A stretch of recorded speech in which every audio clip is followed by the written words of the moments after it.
मात्र एक बालक।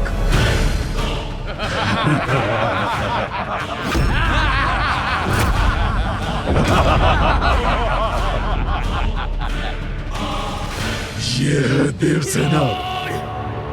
वीरों देवताओं ने सेना के रूप में एक बालक को भेजा है।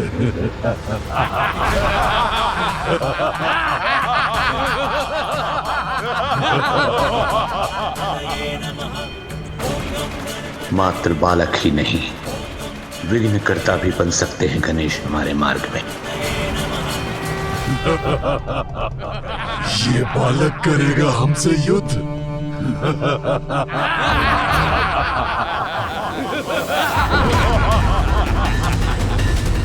एक और बालक।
अंधकासुर की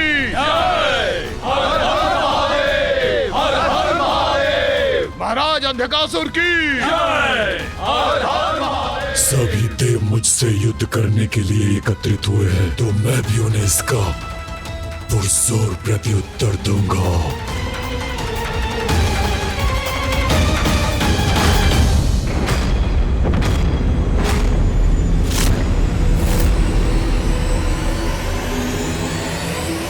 सृष्टि के आरंभ से ही अच्छाई और बुराई दोनों के मध्य एक संघर्ष चला रहा है।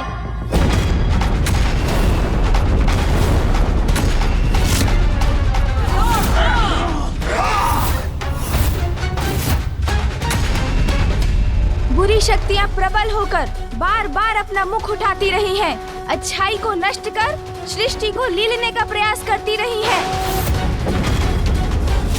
किंतु ऐसे अंधकार भरे समय में भी आशा की ज्योति सदैव प्रज्वलित होती है। अच्छाई का साथ देने के लिए दिव्य शक्तियां सदैव जागृत हो उठती हैं और सर्वत्र छाई बुराई पर अच्छाई की विजय होती है। सृष्टि में धर्म मर्यादा का वर्चस्व पुनः स्थापित होता है। यही होता आया है और यही होता रहेगा। मैंने इसीलिए आप सभी को यहाँ आने का अनुरोध किया, क्योंकि आसुरी दुष्टता ने पुनः अच्छाई की शुभता को चुनौती दी है। समय का चक्र अब हमारे साथ है। हम अधिक शक्तिशाली हैं उन देवताओं से। और इस बार उन असुरों को विश्वास है कि वो हमसे अधिक शक्तिशाली हैं, किंतु हम मिलकर युद्ध करेंगे। पराजित करेंगे हम इन असुरों को। असुरों की प्रत्येक पराजय का प्रतिशोध लेने का अवसर है। सदा के लिए असुर साम्राज्य स्थापित करने का अवसर है। हमारे पास सत्य है, धर्म है, बुद्धि और दूरदर्शिता के सागर ब्रह्मांड के शिल्पकार विश्वकर्मा जी, साहस, शक्ति और रणनीति में कुशल देव सेनापति मेरे ज्येष्ठ भ्राता कुमार कार्तिकेय और उचित मार्गदर्शन के लिए ज्ञान सिंधु गुरु बृहस्पति का साथ प्राप्त है हमें। महागुरु शुक्राचार्य का मार्गदर्शन प्राप्त है मुझे। मेरे युवा एवं शक्तिशाली मंत्रीगण दुर्योधन, नभस, हस्ती रणनीति और सेना के मार्गदर्शन में मेरे सहायक बनेंगे। हम देवताओं के पास अमृत है और हम ही उनके वास्तविक रक्षक भी हैं। ये हमारा कर्तव्य और दायित्व है कि हम किसी भी अयोग्य और कुपात्र के हाथों में उसे जाने ना दें, क्योंकि अमृत केवल सृष्टि और जगत के कल्याण के लिए ही है। संजीवनी विद्या है हमारे गुरुदेव के पास। मृत संजीवनी विद्या से हम असुर पुनः जीवित हो सकते हैं। सदा के समान इस बार भी अच्छाई की ही विजय होगी और बुराई की पराजय। आज प्रथम बार बुराई भारी पड़ेगी अच्छाई पर। आज आप सभी त्रिदेवों के समक्ष उपस्थित हैं। योद्धा, सृजनकर्ता, पालन करता है वो। उनके दिव्य प्रकाश और दिव्य शक्ति की सहायता से विजयी होंगे हम। अनेकों असुर राज आए और गए, किंतु आज मैं अंधकासुर असुर सेना का नेतृत्व कर रहा हूँ। और सभी दिव्य शक्तियों के साथ मैं भी हूँ आपके साथ। प्रथम पूज्य, शुभता का विघ्नहर्ता और दुष्टों के लिए विघ्नकर्ता। मैं अंधकासुर जो स्वयं महादेव के अंधकार से उत्पन्न हुआ, जिसका दिव्य अंधकार त्रिदेवों को भी निकल सकता है। कोई वध नहीं कर सकता मेरा। ब्रह्मदेव का वरदान प्राप्त है मुझे। श्री को छीना है मैंने उन देवताओं से। पाताल में स्थापित किया है उन्हें। समय आ गया है असुरों को नष्ट कर माता लक्ष्मी को पुनः वैकुंठ ले जाने का, श्री को उनके उचित स्थान पर लौटाने का। हर हर महादेव, हर हर महादेव, हर हर महादेव, हर हर महादेव। महाराज अंधकासुर की, महाराज अंधकासुर की, महाराज अंधकासुर की, महाराज अंधकासुर की।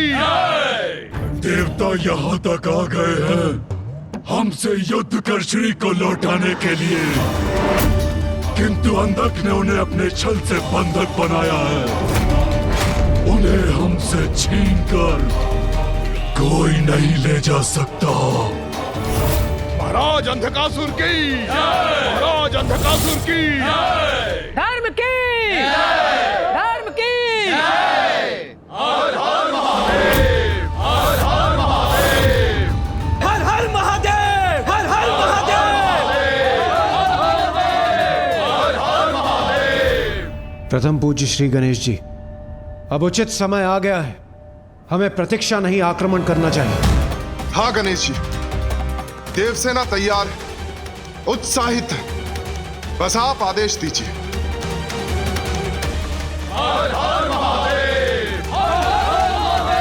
रुकिए, कृपया रुक जाइए आप सभी।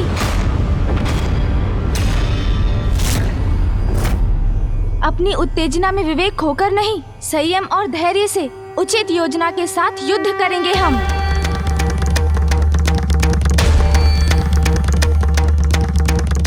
मैं गणेश से सहमत हूं। युद्ध अवश्य करेंगे हम,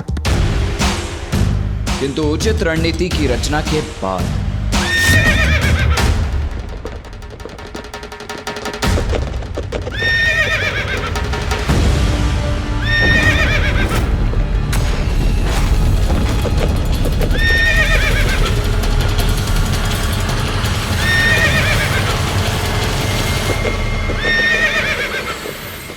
ये उस रथ पर आरूढ़ होकर कौन आ रहा है? कहीं अंधकासुर का कोई दूत तो नहीं है?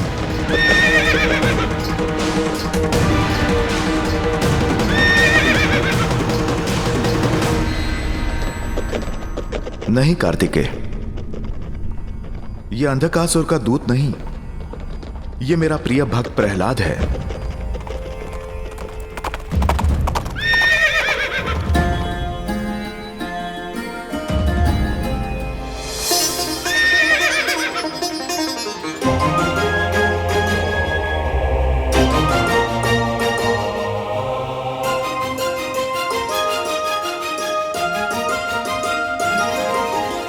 मेरे प्रभु, मेरे नारायण, इस भक्त का नमन स्वीकार करें।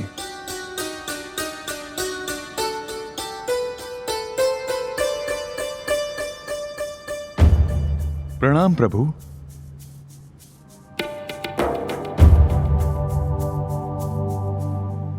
प्रभु, यहां जो भी घटित हो रहा है उसके लिए मैं क्षमा मांगता हूं। नहीं प्रहलाद, इसमें तुम्हारा कोई दोष नहीं। प्रभु, मेरी पीड़ा का कारण है कि भक्ति को आधार बनाकर मेरे ही कुल के असुर ने, मेरी ही आराध्य के सहभागी ने, समस्त संसार की कल्याणकारिणी ऊर्जा रूपी देवी लक्ष्मी को यहां बंदी बना लिया है। प्रभु, उस दुष्ट अंधकासुर को उसके अपराध का दंड देने आए हैं हम यहां। दंड का भागी है अंधकासुर, और नारायण का कोप उसे अवश्य ही भस्म कर देगा, ये मैं भली भांति जानता हूं।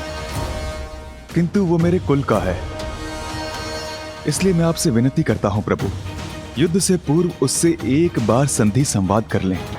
संभव है उसकी भ्रष्ट बुद्धि उचित मार्ग पर आ जाए, ये सर्वनाशी युद्ध टल जाए। अंधकासुर का कृत्य क्षमा योग्य नहीं है प्रहलाद जी, इसीलिए युद्ध तो होकर ही रहेगा।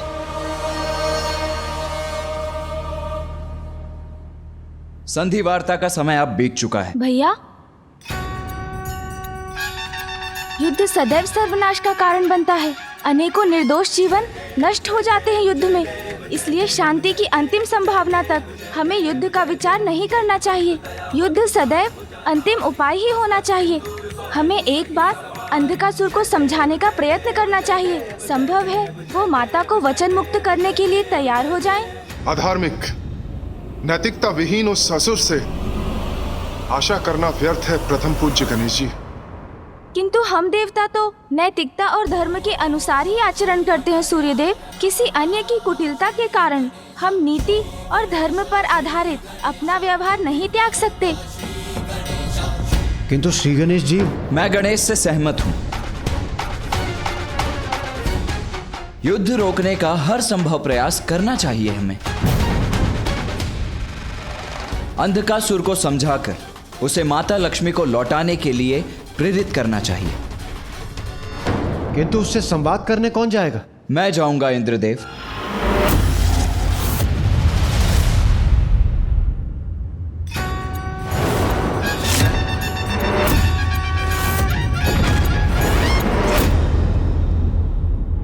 पुत्र कार्तिकेय, तुम्हारे दृढ़ एवं स्पष्ट संवाद से अंधकासुर के समझने की संभावना क्षीण है।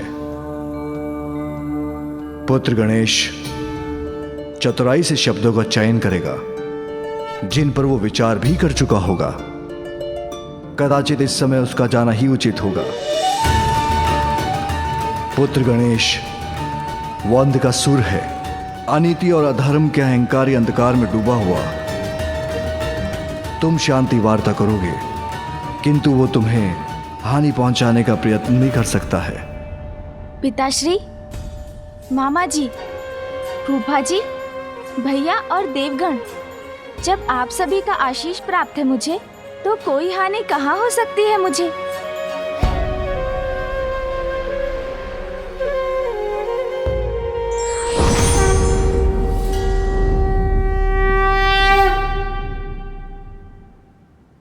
भ्राता गणेश, इसे साथ रखो। यदि तुम पर कोई भी संकट आए तो इसकी ध्वनि से मुझे सूचित करना। मैं तुम्हारी सहायता के लिए प्रस्तुत हो जाऊंगा।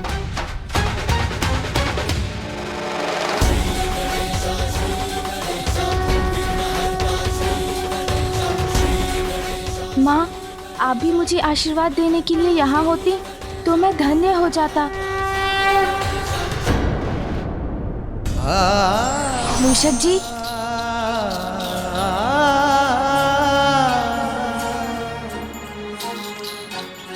चलिए।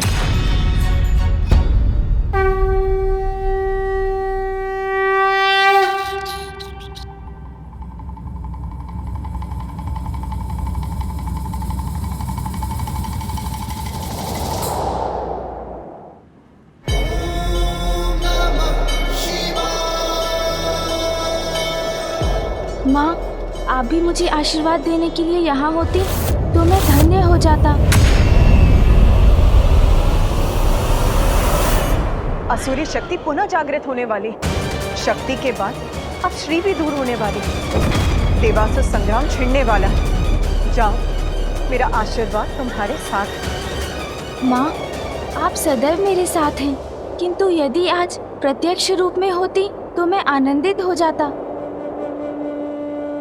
जिस प्रकार तुम मेरा स्मरण करते हो पुत्र, विश्वास रखो, उसी प्रकार मैं भी हूँ तुम्हारे साथ।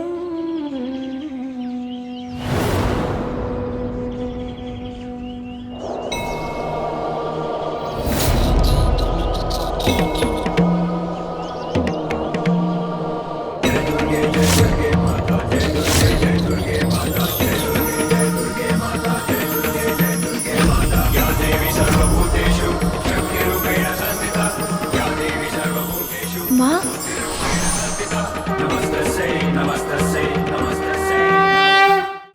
प्रणाम माँ। रुको पुत्र, तुम एक अत्यंत महत्वपूर्ण कार्य के लिए जा रहे हो, इसीलिए तुम्हारा अपने वाहन मूषक से नीचे उतरना अनुचित होगा पुत्र। तुम आश्वस्त रहो, मैं तुमसे दूर होकर भी तुमसे दूर नहीं।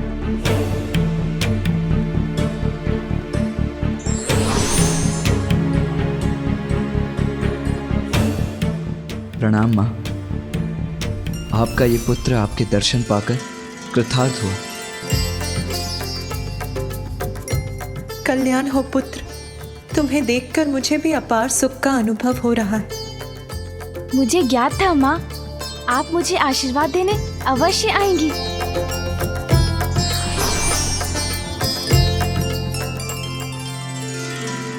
पुत्र, मेरा पुत्र तो स्वयं शुभता का प्रतीक है, किंतु महत्वपूर्ण कार्य की यात्रा के पूर्व दही शक्कर का सेवन मंगलकारी होता है। ये मेरा आशीर्वाद है कि तुम अपने उद्देश्य में अवश्य सफलता प्राप्त करो।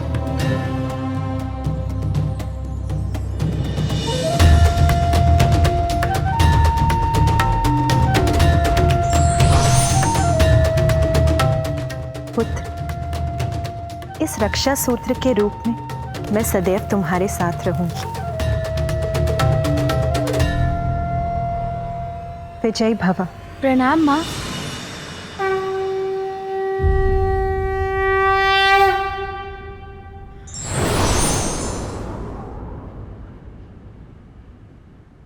धन्यवाद माँ। मूषक जी चलिए।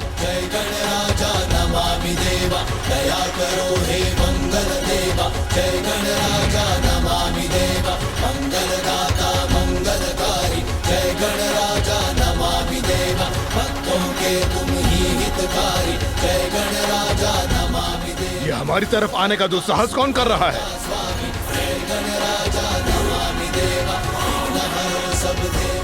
रुको!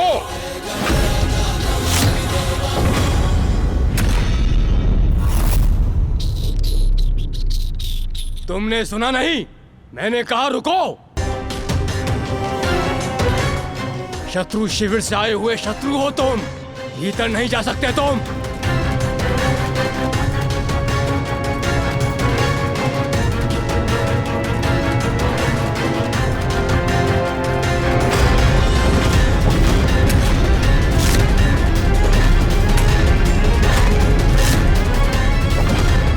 अंतिम चेतावनी दे रहा हूं तुम्हें, रुक जाओ। आप बढ़ते रहिए मूषक जी।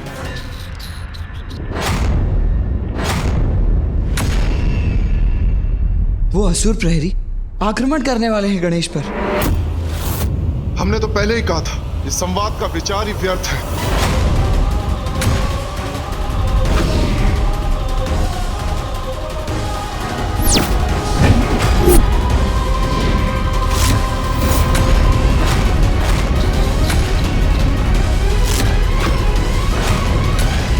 कौन हो तुम और क्या चाहते हो? शांति।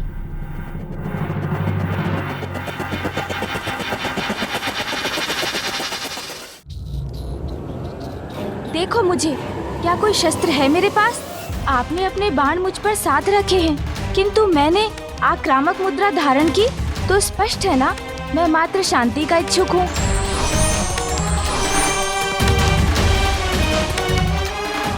मैं आपके महाराज अंधकासुर के साथ शांति वार्ता करने आया हूँ। ये देव बालक महाराज अंधकासुर से क्या बातें करना चाहता है? महाराज को सूचित करता हूँ।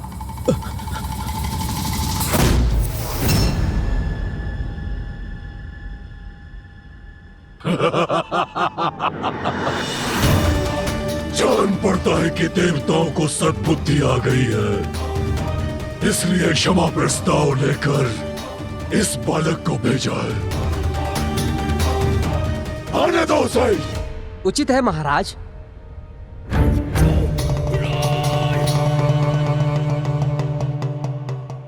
सुनो, आने दो उस बालक को। जाओ बालक, जाओ। चलिए मूषक जी।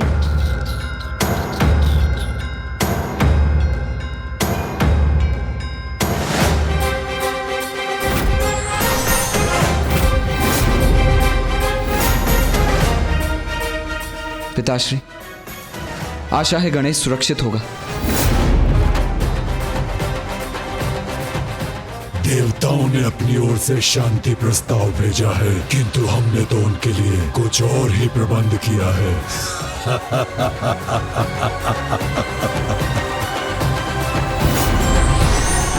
विरोधी कितना भी अधर्मी क्यों न हो, उसे भी धर्म के मार्ग पर लौटने का अंतिम अवसर अवश्य देना चाहिए।